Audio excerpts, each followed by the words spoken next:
ಈ ಕಾರ್ಯಕ್ರಮದ ಪ್ರಾಯೋಜಕರು ಎನ್ಎಸ್ಎಚ್ಆರ್ ಸೊಲ್ಯೂಷನ್ಸ್.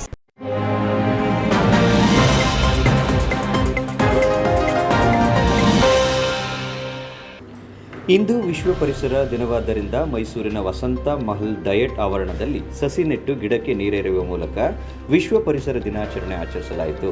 ಇದೇ ಸಂದರ್ಭದಲ್ಲಿ ಇದೇ ದಿನ ಸರ್ಕಾರಿ ನೌಕರರ ಸಂಘದ ಜಿಲ್ಲಾ ಪ್ರಧಾನ ಕಾರ್ಯದರ್ಶಿಯಾಗಿರುವ ರೇವಣ್ಣ ಅವರ ಹುಟ್ಟುಹಬ್ಬ ಇದ್ದ ಕಾರಣ ಪರಿಸರ ದಿನಾಚರಣೆ ಹಾಗೂ ಅವರ ಹುಟ್ಟುಹಬ್ಬವನ್ನು ಆಚರಿಸಿದರು. ಇದೇ ಸಂದರ್ಭದಲ್ಲಿ ಡಯಟ್ ಸರ್ಕಾರಿ ನೌಕರರು ಹಾಗೂ ರೇವಣ್ಣ ಅವರ ಸ್ನೇಹಿತರು ಶುಭಾಶಯ ಕೋರಿದರು. ನಂತರ ಸಿಹಿ ವಿತರಣೆ ಮಾಡಲಾಯಿತು. ಇದೇ ಸಂದರ್ಭದಲ್ಲಿ ಪ್ರಾಂಶುಪಾಲರಾದ ನಾಗರಾಜಯ್ಯ, ಅಮಿತ್, ಲೆಕ್ಕಾಧಿಕಾರಿ ಮಧು, ಸೂಪರಿಂಟೆಂಡೆಂಟ್ ಮಹೇಶ್, ಕಲ್ಪನಾ, ಸ್ನೇಹಿತರಾದ ವಿಶ್ವನಾಥ್, ರಮೇಶ್, ರಾಮಪ್ಪ ಸೇರಿದಂತೆ ಡಯಟ್ನ ಇತರೆ ಸಿಬ್ಬಂದಿ ವರ್ಗದವರು ಹಾಜರಿದ್ದರು. 23-24ರಿಂದ ಡಯಟ್ನಲ್ಲಿ ಗಿಡಗಳನ್ನು ನೆಡುವಂಥ ಒಂದು ಕಾರ್ಯಕ್ರಮವನ್ನು ನಡೆಸ್ಕೊಂಡು ಬರ್ತಾ ಇದ್ದೀವಿ.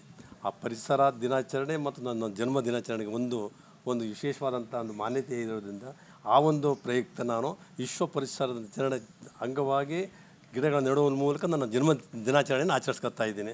ಈ ಸಂದರ್ಭದಲ್ಲಿ ನಮ್ಮ ಹಿರಿಯ ಉಪನ್ಯಾಸಕರಂಥ ಅಮಿತ್ ಸರ್ ಇದ್ದಾರೆ, ಮತ್ತು ನಮ್ಮ ಪ್ರಾಂಶುಪಾಲ್ ಇದ್ದಾರೆ, ನಮ್ಮ ಲೆಕ್ಕಾಧೀಶರಾದಂಥ ಮಧು ಸರ್ ಇದ್ದಾರೆ, ಮತ್ತು ಸೂಪರಿಂಟೆಂಡೆಂಟ್ ಅಂತ ಮಹೇಶ್ ಇದ್ದಾರೆ, ಮತ್ತು ಮತ್ತು ಇನ್ನೊಬ್ಬರು ಕಲ್ಪನಾ ಮೇಡಮ್ ಇದ್ದಾರೆ, ನಮ್ಮ ಹಿರಿಯ ಉಪನ್ಯಾಸಕರಿದ್ದಾರೆ, ಮತ್ತು ಸಿಬ್ಬಂದಿಯವರು ಇದ್ದಾರೆ, ಅವರೆಲ್ಲ ಇದ್ದಾರೆ. ಎಲ್ಲರ ಸಹಕಾರದೊಂದಿಗೆ ಇವತ್ತು ನಮ್ಮ ಡಯಟಿನ ಆವರಣದಲ್ಲಿ ಗಿಡಗಳನ್ನು ನೆಟ್ಟಿದ್ದೇವೆ ಪ್ರಾಂಶುಪಾಲರ ನೇತೃತ್ವದಲ್ಲಿ. ಆದ್ದರಿಂದ ನಾನು ಜನ್ಮ ದಿನಾಚರಣೆ ಒಂದು ಒಳ್ಳೆಯ ಉತ್ತಮವಾದಂಥ ದಿನವಾಗಿರ್ತೀನಿ ಅಂತೇಳಿ ನಿಮಗೆಲ್ಲ ಮುಗಿಸ್ತೇನೆ. ಜೈ ಹಿಂದ್, ಜೈ ಕರ್ನಾಟಕ.